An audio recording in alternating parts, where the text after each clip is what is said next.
Let's continue with the gastrointestinal system. So we will be learning about the gastric secretions.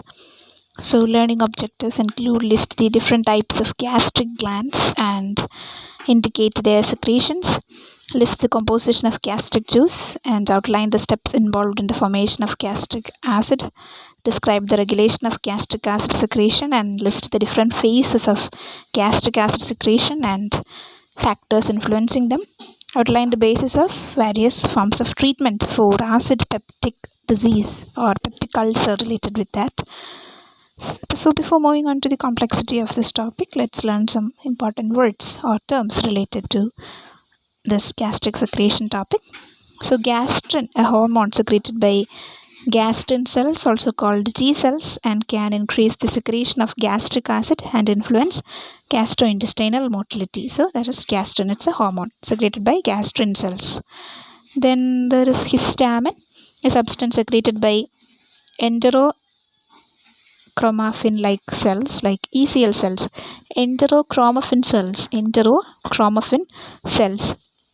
the gastric mucosa and increases the secretion of HCl.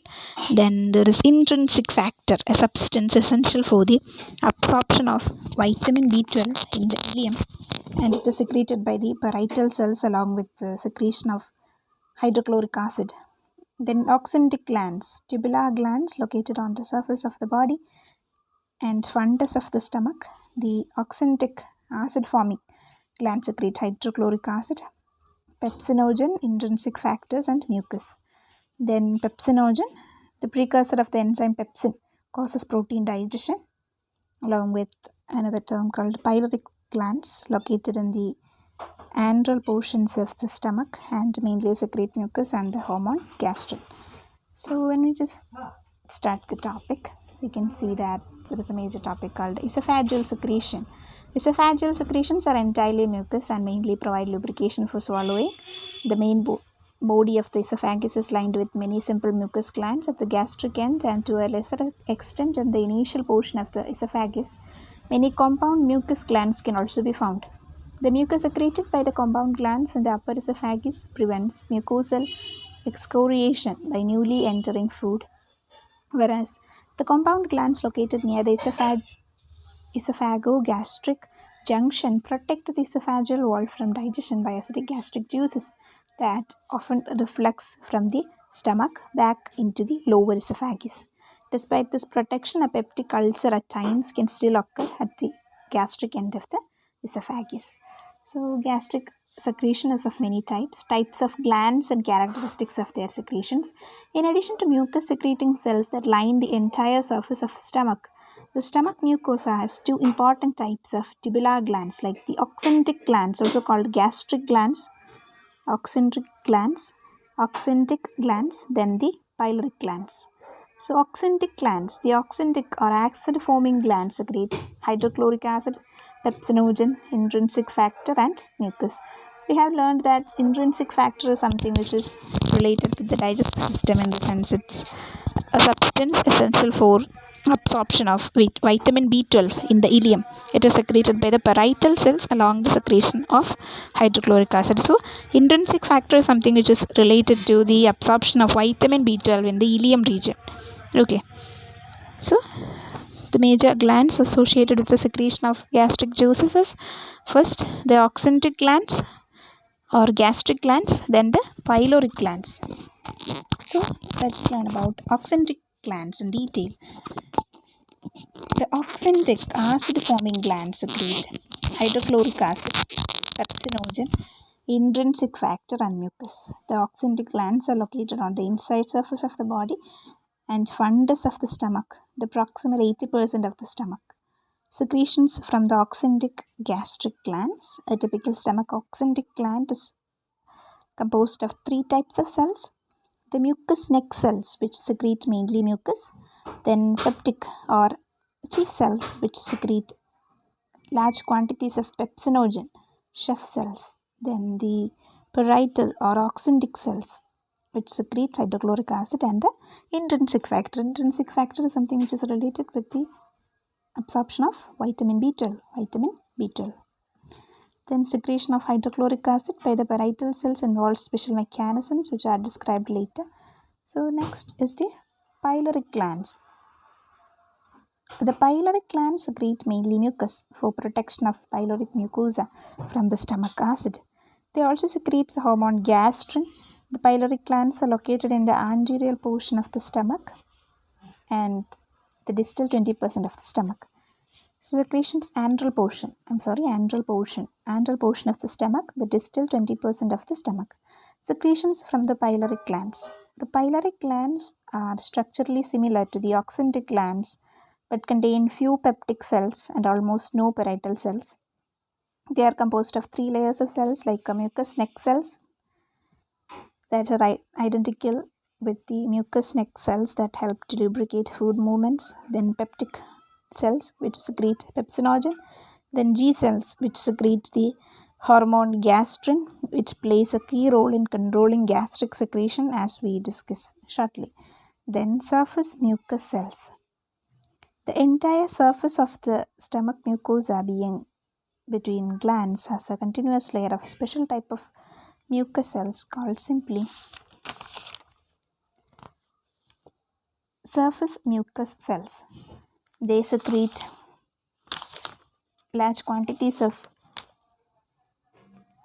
viscid mucus that coats the stomach mucosa with a gel layer of mucus often more than 1 mm thick, thus providing a major shell of protection for the stomach wall as well as contributing to the lubrication of the food transport. Another characteristic of this mucus is that it is alkaline. Therefore, the normal underlying stomach wall is not directly exposed to the highly acidic proteolytic stomach secretion.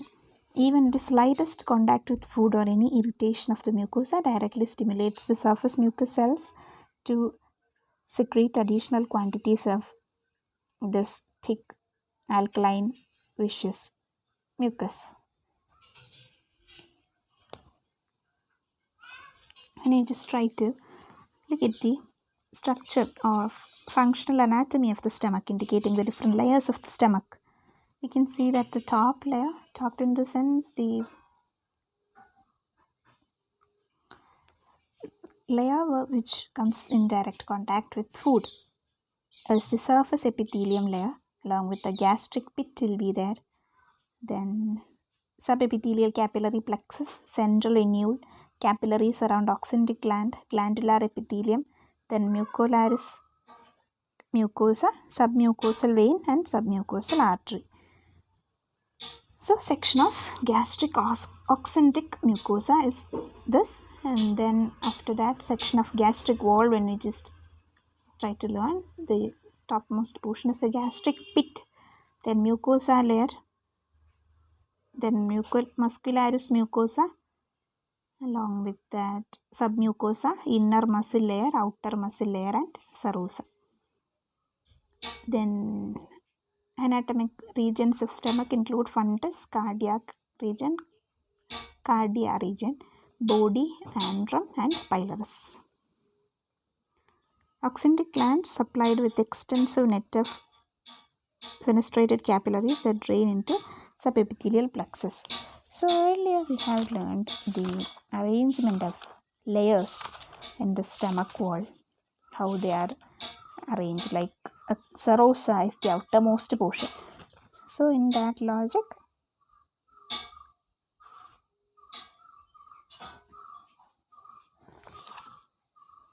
the most innermost layer will be mucosa.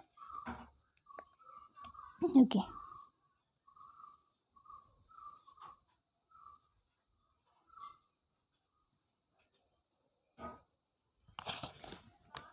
Next, composition of gastric juice. Before moving on to that, there is a section of oxyntic gland from the body of the stomach. Surface epithelium is there, mucous neck cells, oxyntic or parietal cells, peptic or chief cells, and all those portions related with that. Then schematic oxyntic cell, picture of oxyntic cell, mucous neck cells, oxyntic parietal cell, secretion will be produced from that, and a canaliculi region. So that's the structure of canaliculi in a parietal oxyntic cell. Then composition of gastric juice.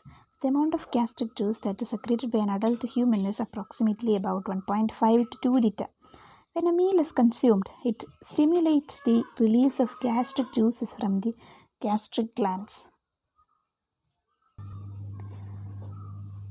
When a meal is consumed, it stimulates the release of gastric juice from the gastric glands, pyloric glands, and the surface mucous cells. So, composition of gastric juice can be classified into two, like water is the main content, then solutes.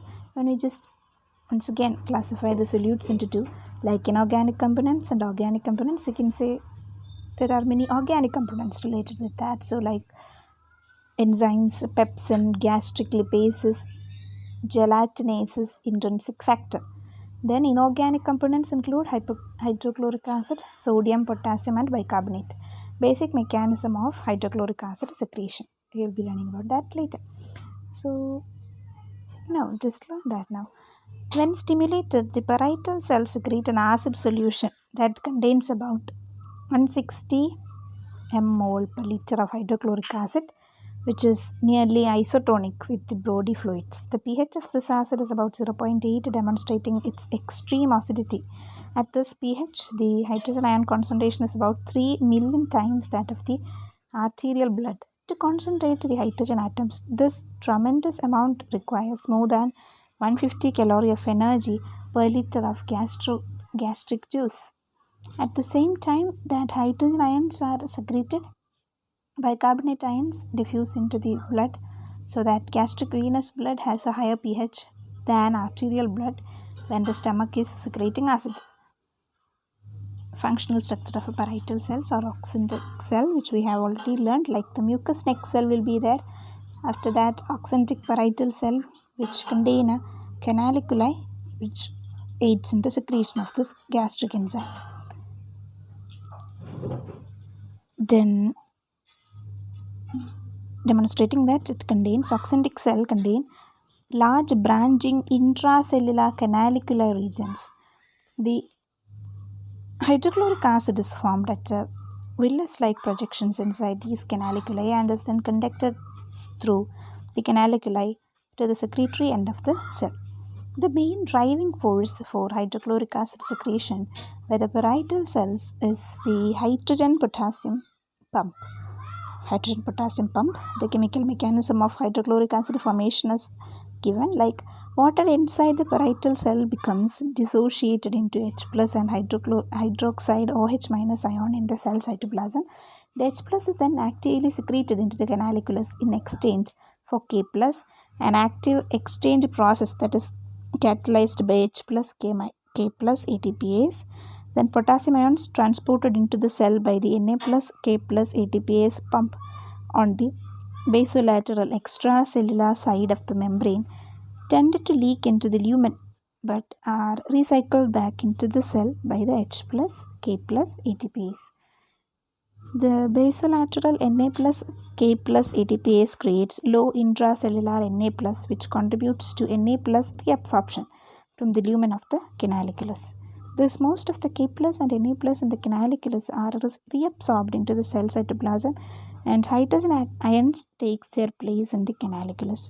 The pumping of H plus out of the cell by the H plus K plus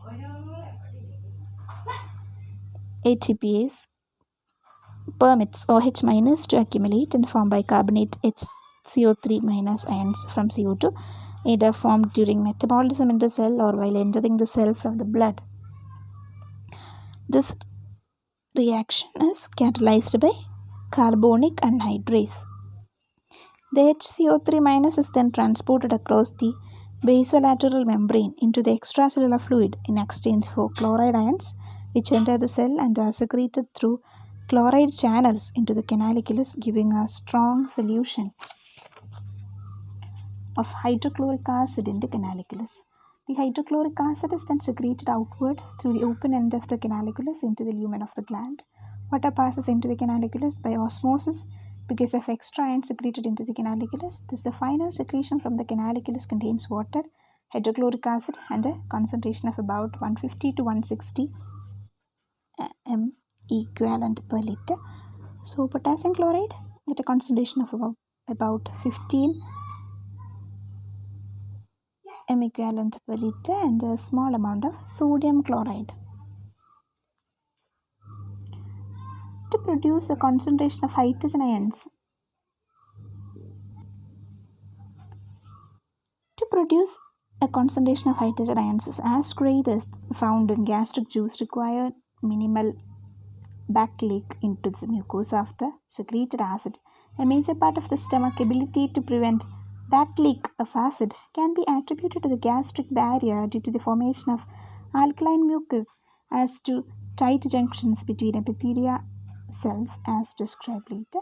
If this barrier is damaged by toxic substances as occurs when excessive use of aspirin or alcohol, the secreted acid does leak down and electrochemical gradient into the mucosa, causing stomach mucosal damage.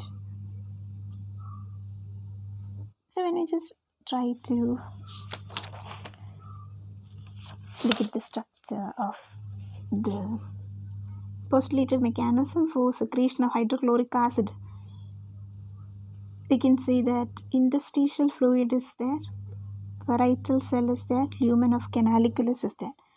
So CO2 entering into the parietal cell, then HCO3 minus leaving from the parietal cell into the interstitial fluid.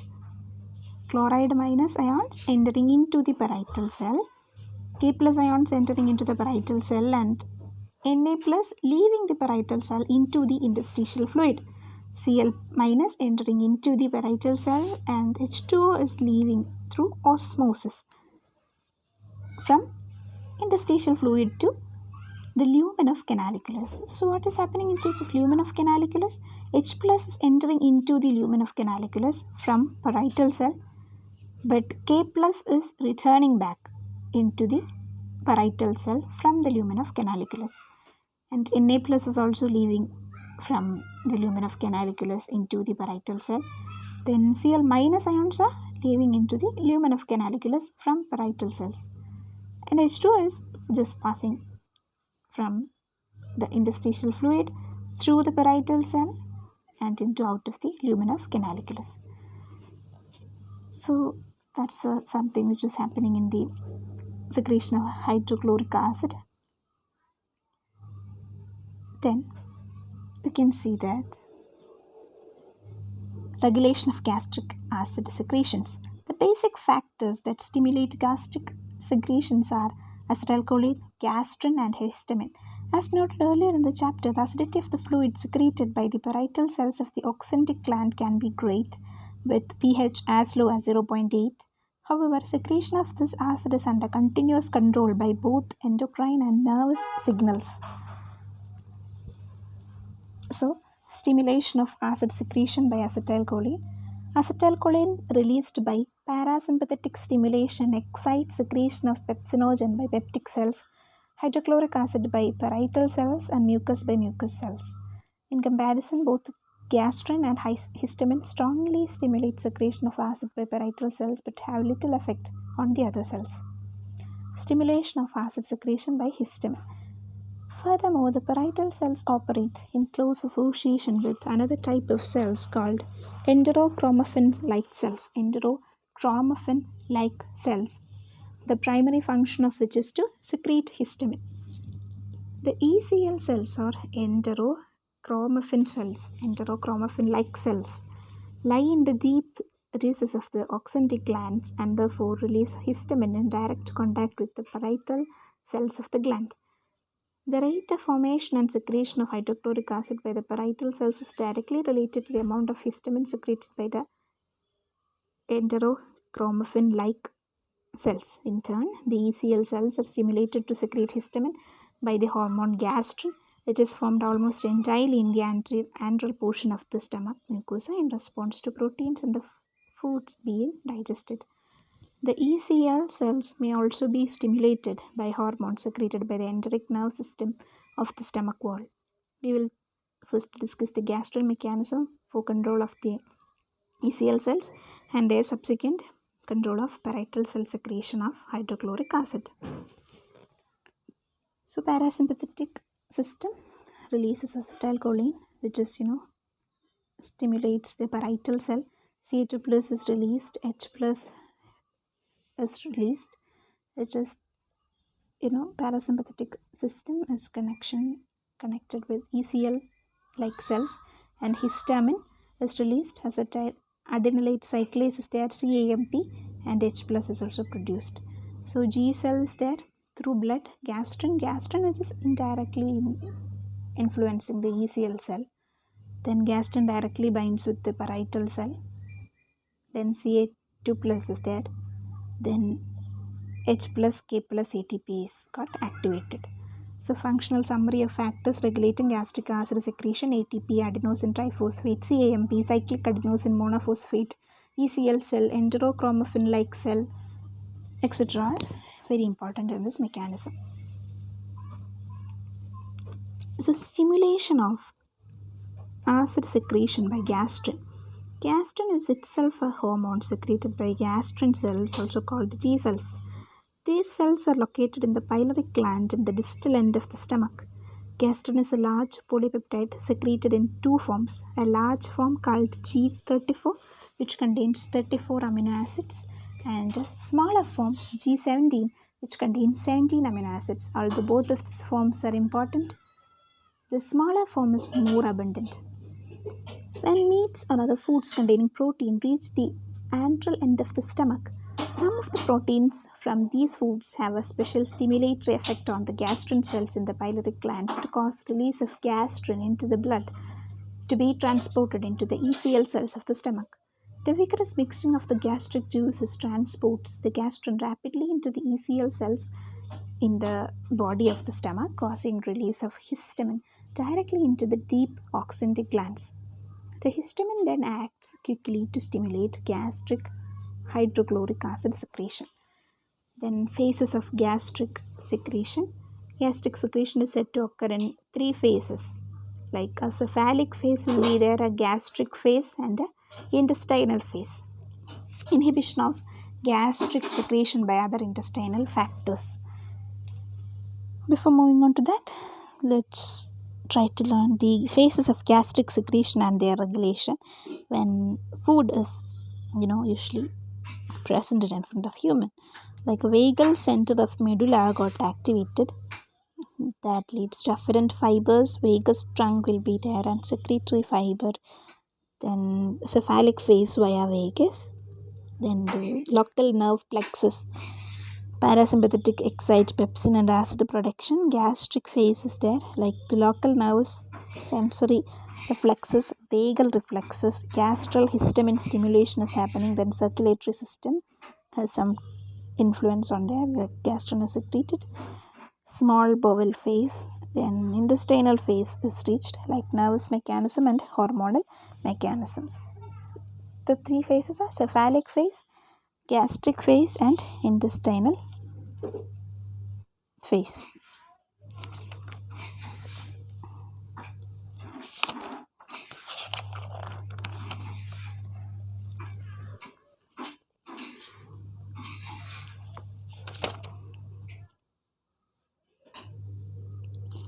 Inhibition of gastric secretion by other intestinal factors. Although intestinal chyme slightly stimulates gastric secretion during the early intestinal phase of stomach secretion, it paradoxically inhibits gastric secretion at other times. This inhibition results from at least two influences.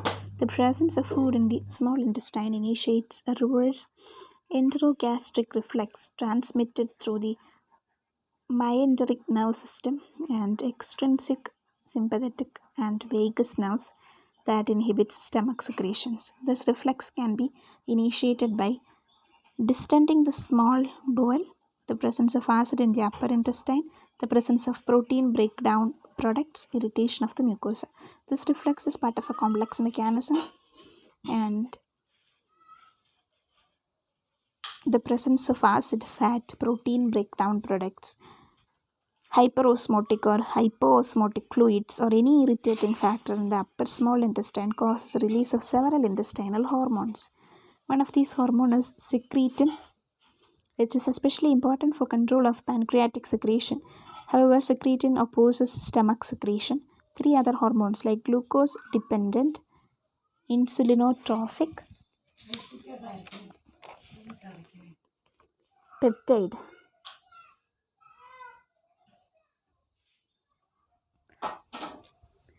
Gastric inhibitory peptide, vasoactive intestinal polypeptide, and somatostatin also have slight to moderate effects in inhibiting gastric secretion.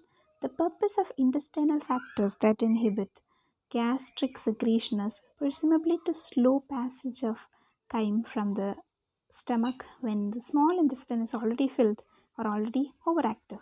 In fact, the enterogastric inhibitory reflexes plus inhibitory hormone usually also reduces stomach motility at the same time that they reduce gastric secretion. Then gastric secretion during the interdigestive period. The stomach secretes a few milliliters of gastric juice just hour during the interdigestive period when little or no digestion is occurring anywhere in the gut. The secretion that does occur is usually almost entirely of the non-oxyntic type, composed mainly of mucus with little pepsin and almost no acid. Emotional stimuli may increase interdigestive gastric secretion, which is highly peptic and acidic, to 50 ml or more per hour, in much the same way that the cephalic phase of gastric secretion excites secretion at the onset of a meal. This increase of secretion in response to emotional stimuli is believed to contribute to the development of peptic ulcers.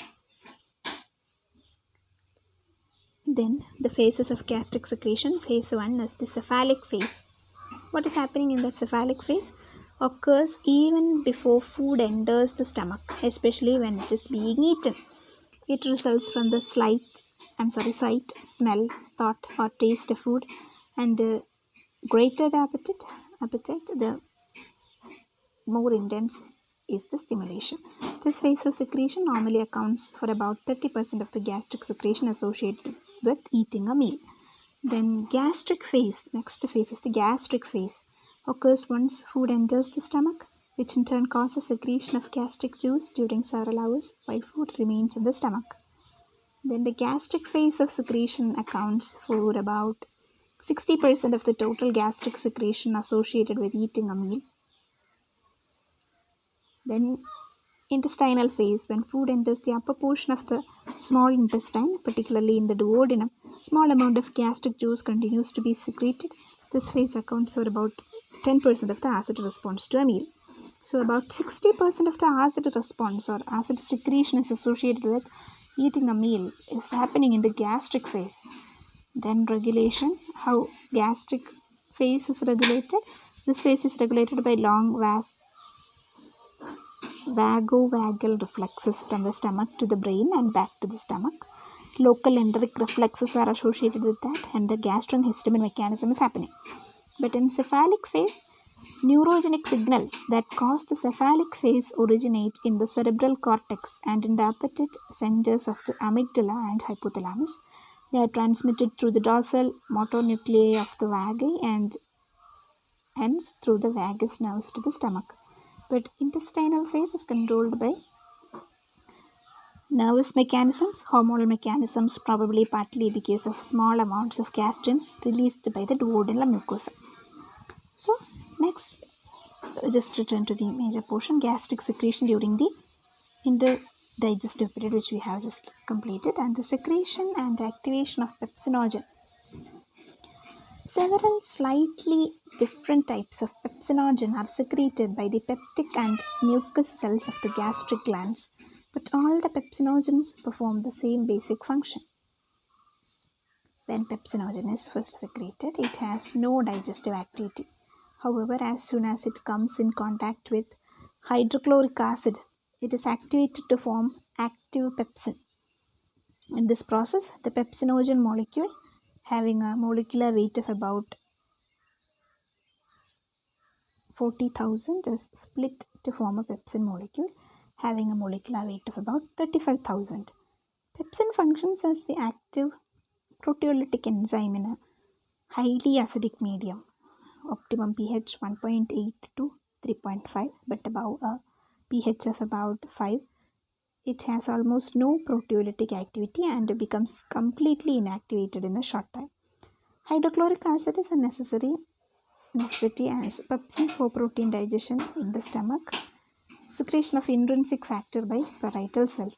The substance intrinsic factor, which is essential for absorption of vitamin B12 in the ileum, is secreted by the parietal cells along with the secretion of hydrochloric acid. And acid producing parietal cells of the stomach are destroyed, which frequently occurs in persons with chronic gastritis. Not only does lack of stomach acid secretion, which is called acyloro, I'm sorry,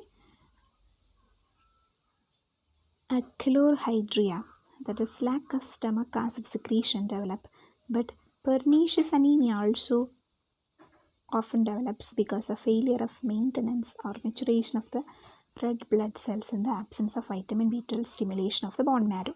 This condition is discussed later. So, regulation of pepsinogen secretion. Stimulation of pepsinogen secretion by the peptic cells in the oxyntic glands occurs in response to two main types of signals, like acetylcholine released from the vagus nerves or from the gastric enteric nerve plexus. Acid in the stomach. The acid probably does not stimulate the peptic cells directly but instead elicits additional enteric nerve reflexes that support the original nerve signals to the peptic cells. Therefore, the rate of secretion of pepsinogen, the precursor of the enzyme pepsin that causes protein digestion, is strongly influenced by the amount of acid in the stomach. In people who have lost the ability to secrete normal amount of acid, secretion of pepsinogen is also decreased, even though the peptic cells may otherwise appear to be normal. Gastrointestinal hormones. The gastrointestinal GI tract is considered one of the largest endocrine organs, as over 30 peptide hormone genes have been found by researchers and are expressed throughout the GI tract. GI hormones are peptides that are released from various cells or neurons along the GI tract. Gastrin and CCK, cholecystokinin and secretin are all large polypeptides with approximate molecular weights of 200, 400 and 4000, 3400 respectively. The terminal 5 amino acids in the gastrin and CCK molecule chains are the same. The functional activity of gastrin residues in the terminal 4 amino acids, and the activity for CCK resides in the terminal 8 amino acids. All the amino acids in the secretin molecules are essential. Major GI hormones: gastrin, secretin, CCK, motilin, peptide YYA, and gastric inhibitory peptide or GI peptide.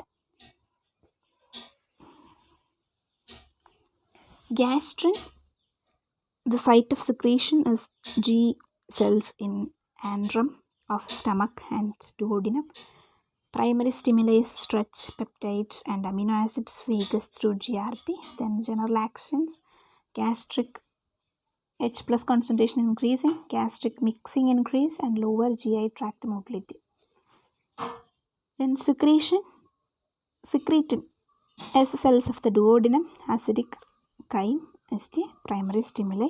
CCK is secreted from the I cells of the duodenum and jejunum. Small peptides and amino acids, fats will be there. So gastric inhibitory peptide or GI peptide, duodenum and jejunum are the site of secretion. And primary stimuli is fatty acids, glucose, amino acids, etc. Then motilin, MO cells of the duodenum. Then peptide YYA, L cells of the intestine. A synthetic gastrin composed of the terminal 4 amino acids of the natural gastrin plus the amino acid alanine has all the same physiological properties as the natural gastrin. The synthetic product is called pentagastrin. Pathophysiology and treatment modalities for acid peptide disease. First is the peptic ulcer. A peptic ulcer is an excoriated area of stomach or intestinal mucosa caused principally by the digestive action of gastric juice or upper small intestinal secretions.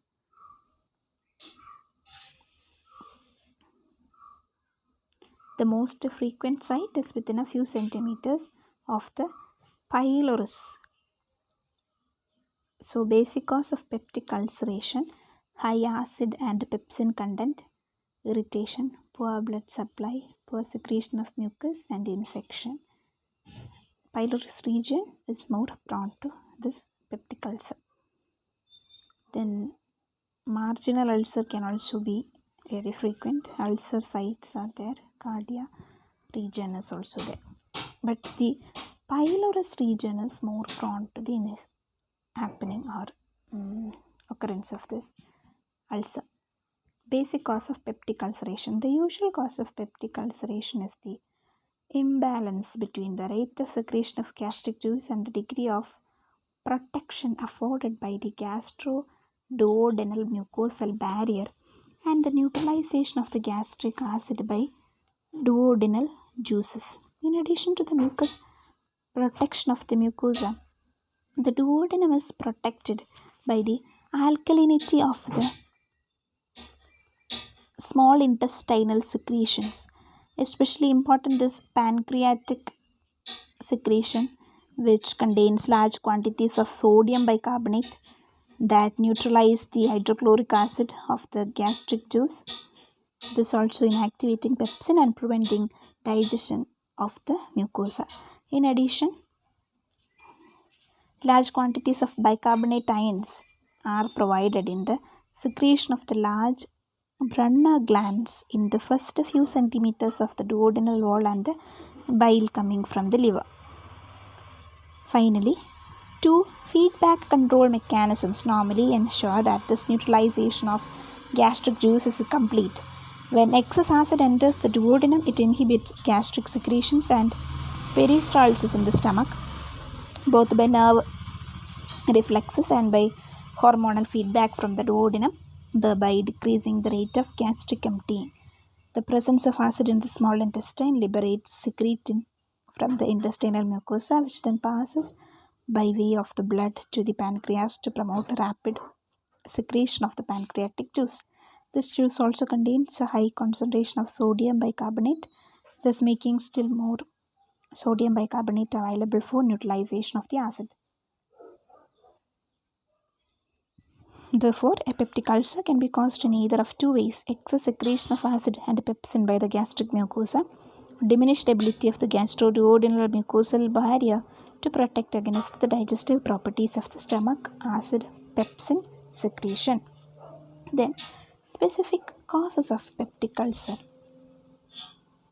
bacterial infection by Helicobacter pylori breaks down the gastrointestinal mucosal barrier and stimulates gastric acid secretion.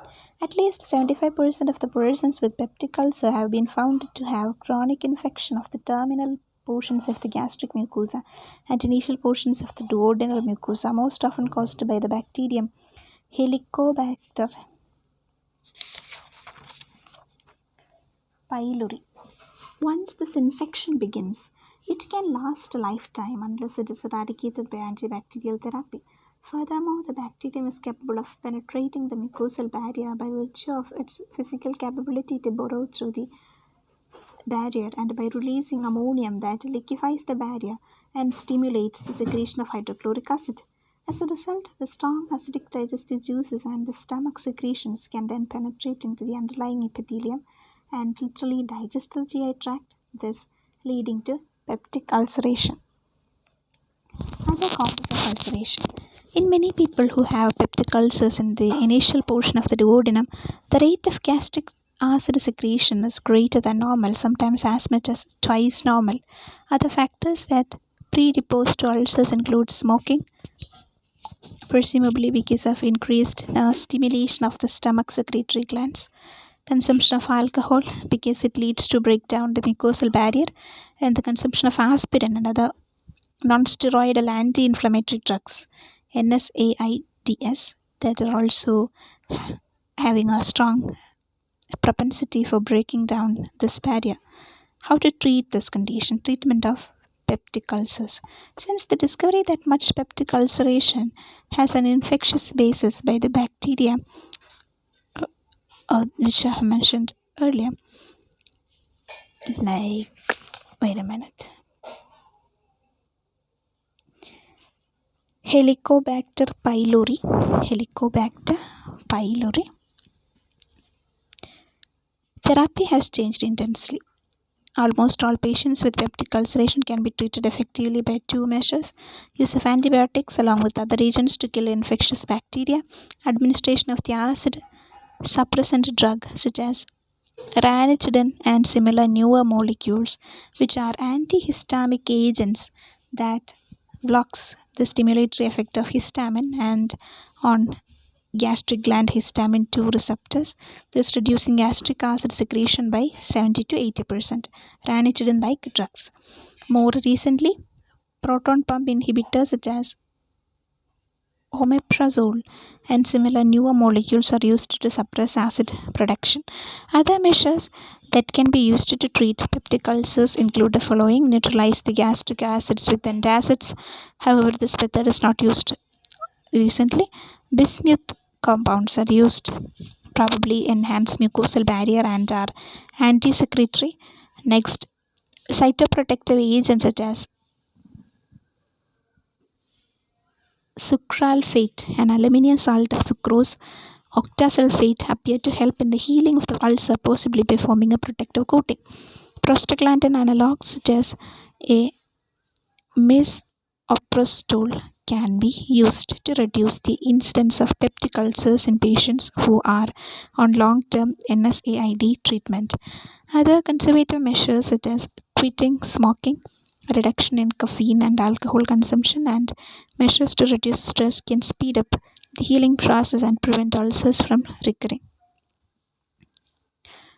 So, we need to reduce the caffeine and alcohol consumption if you are doing that, otherwise, it's okay. Conservative measures include quit smoking, reduce the caffeine consumption and alcohol consumption, along with reduce stress and speed up the healing process. Okay.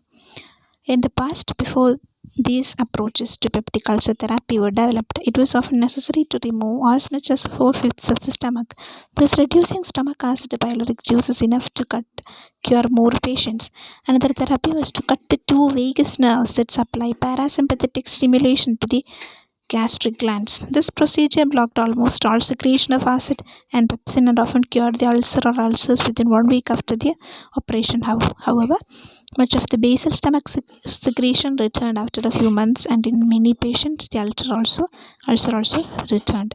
The newer physiological approaches to therapy have proven to be much more effective. Even so, in a few instances, the patient's condition is so severe, including massive bleeding from the ulcer, that heroic operative procedures often must still be used.